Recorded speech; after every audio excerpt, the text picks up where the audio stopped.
How's it going? So we're back working on the Canoe. It's been a little while since I've done a video on the Canoe build. We took a little break from it. We had some good weather, so I had a lot of chores around the house to get done, stuff like that. And I also acquired some more cedar. My father found some really clear cedar at a cedar mill up in Madawaska. And so I got a little more cedar just to kind of throw in amongst the cedar that I already have. Really wasn't much more expensive. It was about $2 per board foot. So really it's not going to change the price of the Canoe all that much. And yeah, it's super nice looking cedar, really clear. And actually, to be honest, it's probably too clear for me if I were to do the whole Canoe in this cedar. I like a little bit of character. I like a few knots here and there. I like a little bit of wood grain showing through, you know, some of the unique character that's in wood. I don't want it all looking the same. So kind of mix and match the two that we got. That'll work out fantastic. So when I got the cedar, I had to let it dry. I don't know, let it dry for about a week or whatever. It was pretty dry when I got it, but I wanted to make sure, you know, things were acclimated to the garage where we're building this. Then I planed one side, jointed one side, and then let it dry for a few more days, just to let that, once I opened up that face, to let that dry. And then, you know, started ripping strips and beading coving them. And so there's been a lot of redundancy. You know, so I haven't shared a lot of the build recently, just because there's been a lot of ripping strips and applying strips and just kind of repeating that process over and over and over. So it'd be pretty bored just to watch that nonstop.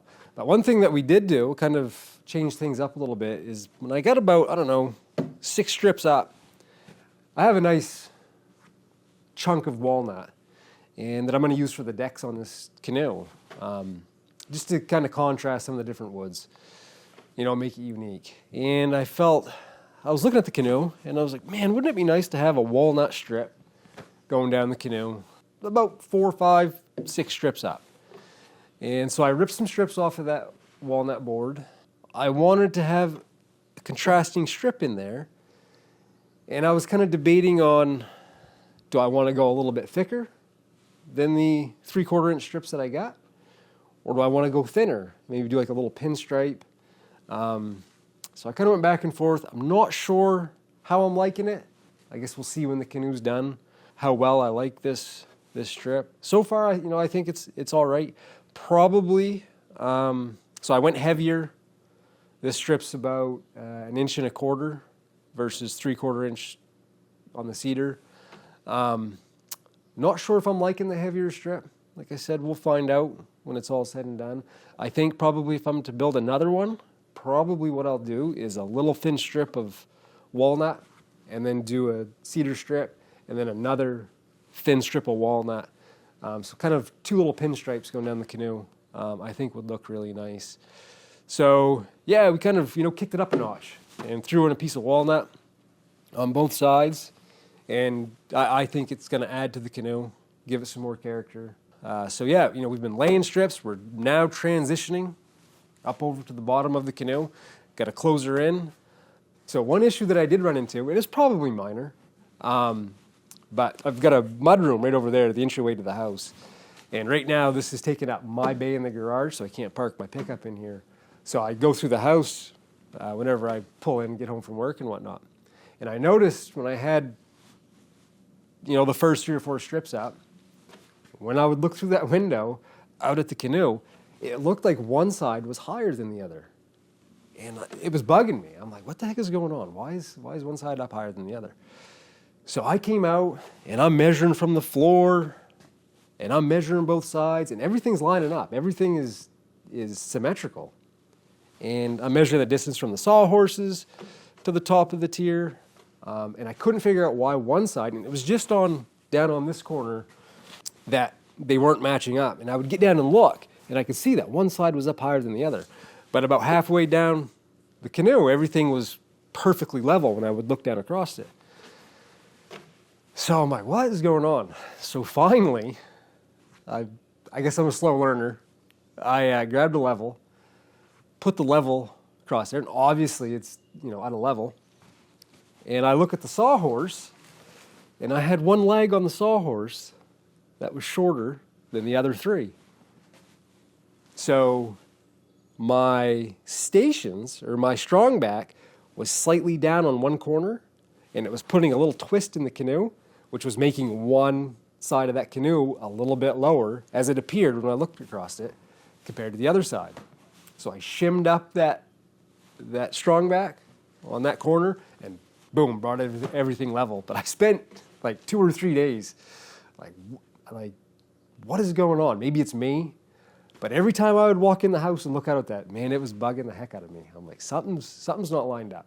So yeah, tip of the day, make sure your sawhorses are level as well, because that's going to transition up into the canoe. So yeah, solve that problem. But yeah, things are going good. Ends are coming, are being tied in good together. So yeah, we're going to probably make some serious progress now. Like I said, we had some good weather a few weeks back and had to, wanted to do a bunch of outside stuff, get chores done and stuff like that. So didn't spend a lot of time on the canoe, just here and there, nights, after work, lay a few strips and stuff like that.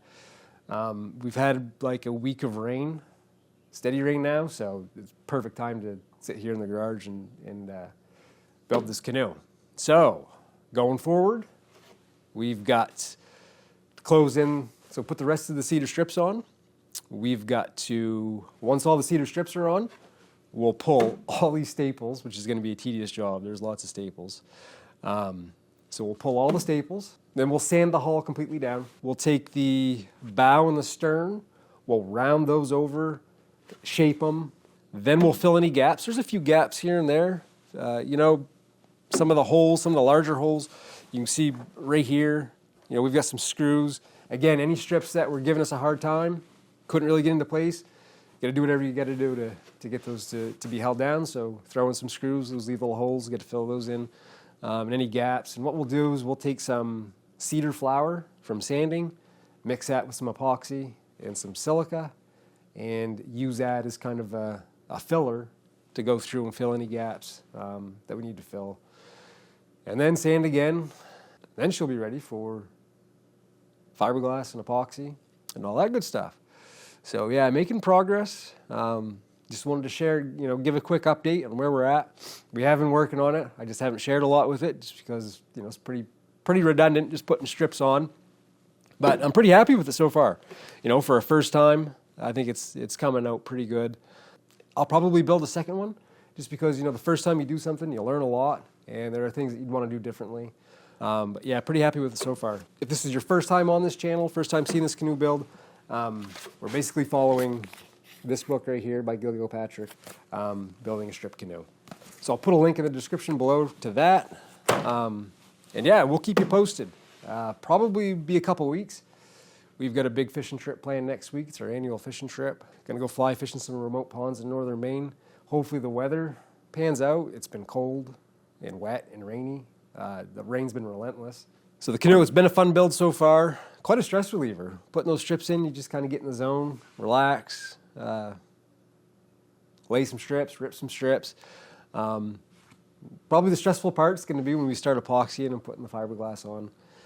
I get a little bit more money tied up in that. And you want it done right. That can kind of make or break the outcome. So that might be a little more stressful. So as far as cost, I'll throw in right now where we're at as far as how much I've spent on this canoe.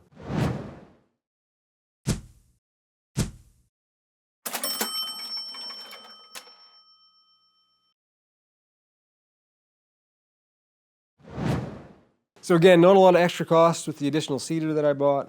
Again, it's going to take the same amount of cedar. What cedar I don't use from the other stuff that I got, I'll use for other projects. And the walnut, I will say I got a smoking deal on the walnut. I got a walnut board that's 1.25 inches thick, by about 9 inches wide by 10 feet long, and I got it for $30. So it can pay to have a local mill that has some of this stuff.